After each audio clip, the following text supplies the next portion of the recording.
The techno parties did not stop. They started 11 o'clock till in the morning 6, 7, 8, 10 o'clock, 12 o'clock. Sometimes there were parties like 36 hours. People want to escape from the real world, from the reality. It's like a therapy. They want to enter this door and want to find a world they really like. They wanted to feel protected from profession, from this pressure. They can't stand this pressure, so they get lost. If you can make it to be in this kind of parties, then you discover something special.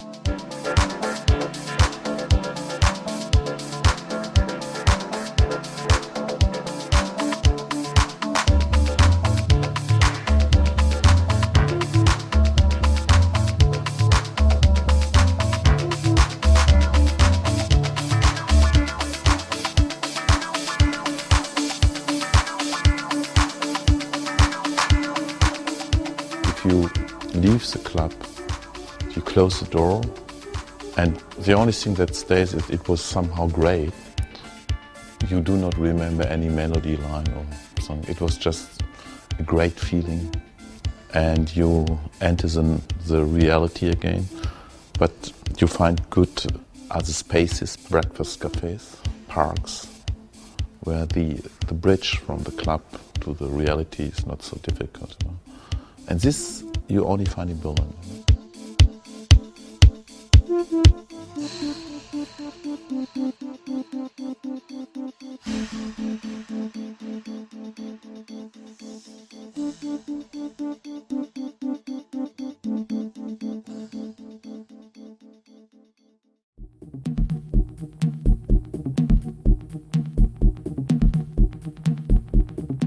Changes always happened in Berlin's history, especially after the Second World War.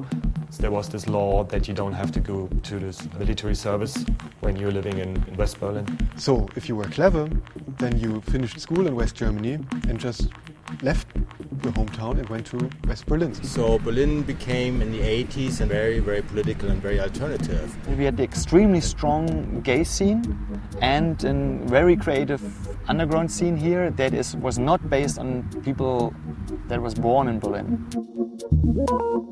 It was a kind of artistic freedom situation in Berlin. Everything was possible. And when the wall came down, the atmosphere was burning.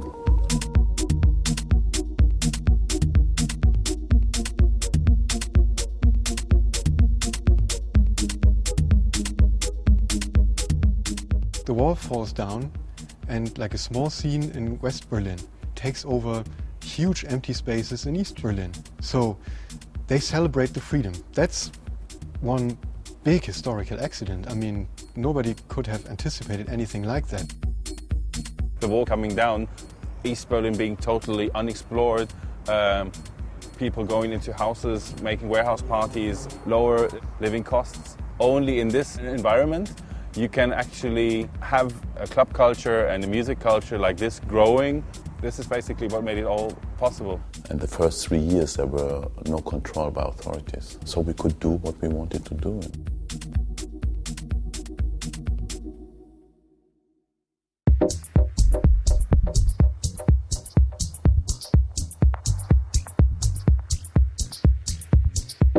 Back then in 1990 in East Berlin, you didn't have normal in that sense because the city wasn't normal. Squatters like us, on the one hand we represented freedom, on the other hand we were also scary and unusual. I mean, there hadn't been no squatters in East Germany. I mean, it was an unusual sight and an unusual attitude to just move into a house and say that's our house.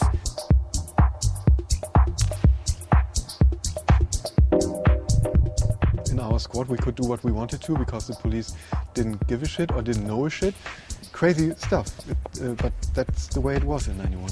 Part of the experience was looking for the spots where the party is, running through this empty city looking for a party. Everything was about sharing, you know. It was a very friendly atmosphere and relations between the people. It didn't matter if you come from East Berlin or West Berlin. The music really did play an important role for this reunion. And it was really wild.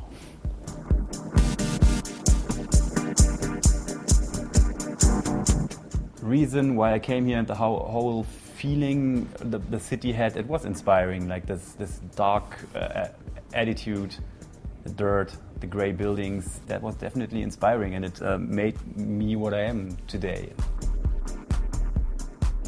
The real heyday of squatting, the real summer of squatting, ended in November 1990, when the city started to kick out people. But the attitude of squatting remained. I mean, the whole history of techno in Berlin in the 90s is unthinkable without this attitude that people learned in the summer of 1990. You can take houses and do with them what you want to. That's where the Tresor people got their ideas and energy from, that they had this huge, amazing space they just found.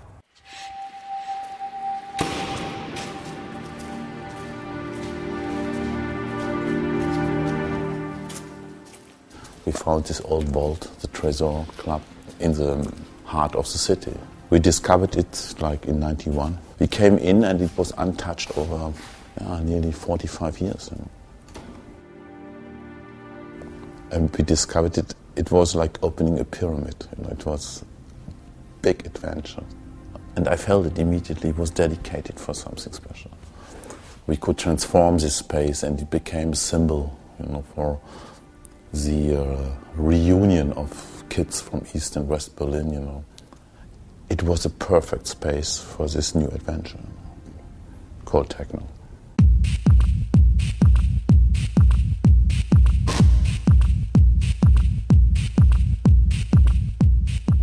I think that lots of people who were in Berlin at that time and who went to Tresor or to other clubs, that you had the feeling, okay, this is our new beginning. That was a very, very, very strong feeling lots of people shared. The Tresor Club was a long time illegal, and every fucking taxi driver knew about the Tresor Club. You don't need to give an address. You say Tresor and they brought you there. Back then it was like all the freaks. And I felt attracted to that. More to the music maybe. I felt attracted to the people that were there, to the situation that you had the feeling only you know about it. And that was something that made me feel special, and I wanted to be part of it.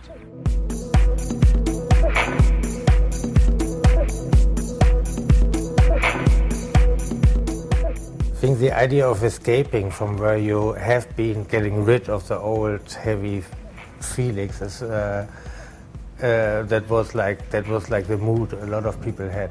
You could go out every night. It was just parties on Monday, Tuesday, Wednesday, Thursday, open end. That was really, it was a really nice time. You have like girls, guys, gays, all dancing together. No matter like sexual orientation or anything, they're just like enjoying the music, and that's the whole point.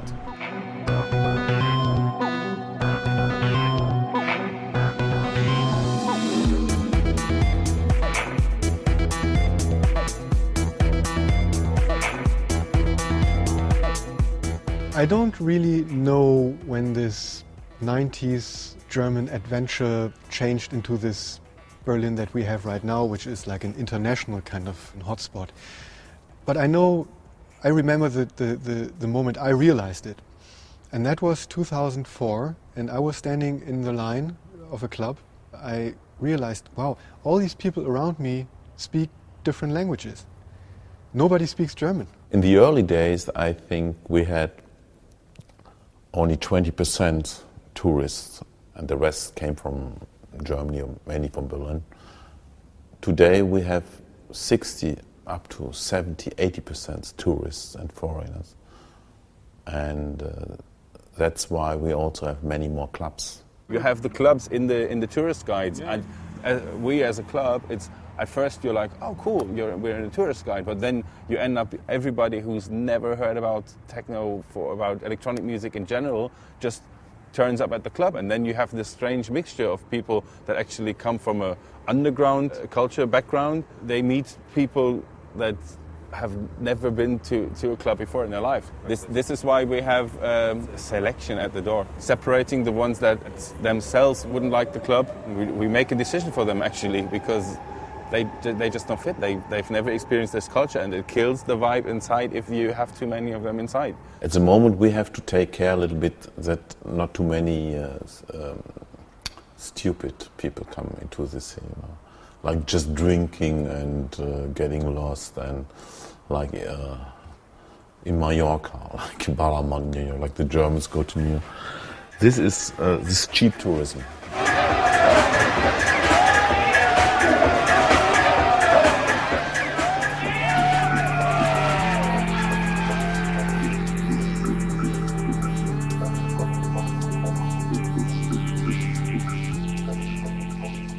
Today I think the club scene is more like an industry. You know? It works like an industry. It became a business. Techno became a business in Berlin. Absolutely. We are part of this whole creative industry. In Berlin it got more professional, yeah, of course. People like starting labels, starting businesses, whatever, merchandise and everything, and it got more serious. I basically think that everyone that was doing illegal things, he don't want to hide anymore, he don't want to run anymore. He wanted to have the great sound system that you don't need to build up and build down after the party. Once you do something crazy, at a certain point you want to establish it and make it legal. And make a living out of it. I think it's getting more and more international, which is really good for the club industry, in a way. Of course, the real Berliners who are really proud to be Berliners try to hide more and more the big marketplaces. Yeah? You see a trend in Berlin that is going more and more to pop-up venues just for a couple of weeks, or also these outdoor events.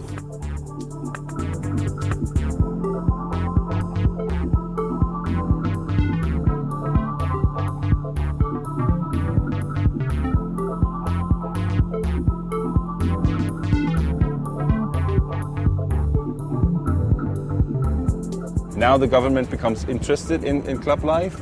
They say to protect it, they want to promote it, to push it a little, they want to promote it internationally. You can get support from the government. They try to get tourists and especially investors to town, because there's so much creativity going on, to actually sell the city. But in the end, this is my true belief, it's only meant to pull investors, to pull the big money to town. And when the big money comes, as we already said, club scene is the first thing that has to leave.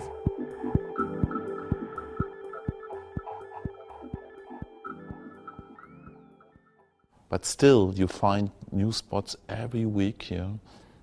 Berlin still offers many secret spaces, you know?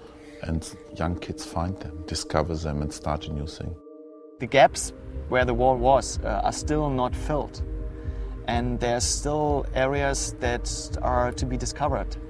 And these areas are not in the suburbs, these areas are still in the center.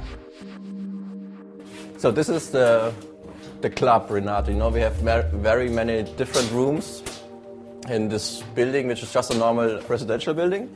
And yeah, as you can see, it's almost untouched. As we got this, you know, we started looking around in the house. We found this first floor and we were like, wow, this was the most exciting place we saw. Now let's do something here. And we started to do some parties, and we had fun. And what somehow is the charm of Renato is that it has so many small rooms, so you can get really lost inside of the building. On a big party we have like 4 floors, they all are totally equal. So you can change the room like every 2 or 3 hours, and that's why the party doesn't get boring here. It's the whole atmosphere, like to hang out, to hide away sometimes, you know, like that's the special thing about Renato.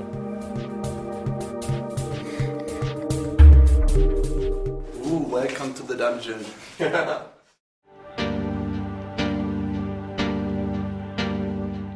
I think like the history of Berlin in the last 20 years is like a novel. I mean, you have a great entry, you know, it's like an emptiness, it's an adventure, And then it gets more mature in a way.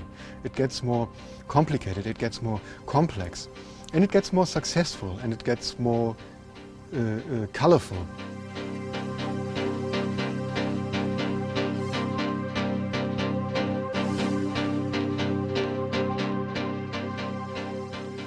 Sometimes if something is established, it starts to suck, and this is not what happened here. All the established nightclubs that are legal are owned by people that started illegal parties and became legal, which means the owners of the clubs, they really know what it's about.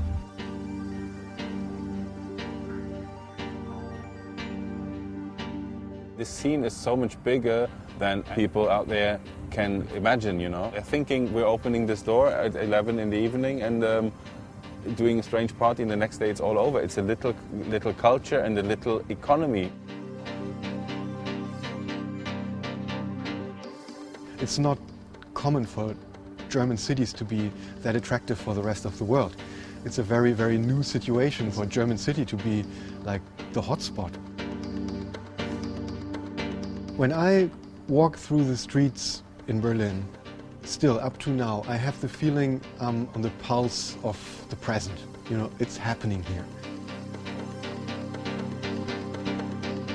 Berlin will also stay very amazing for the next 20 years. I'm here now 30 years, or longer 30 years. And I still think it's every day. It's a new life, it's a new adventure.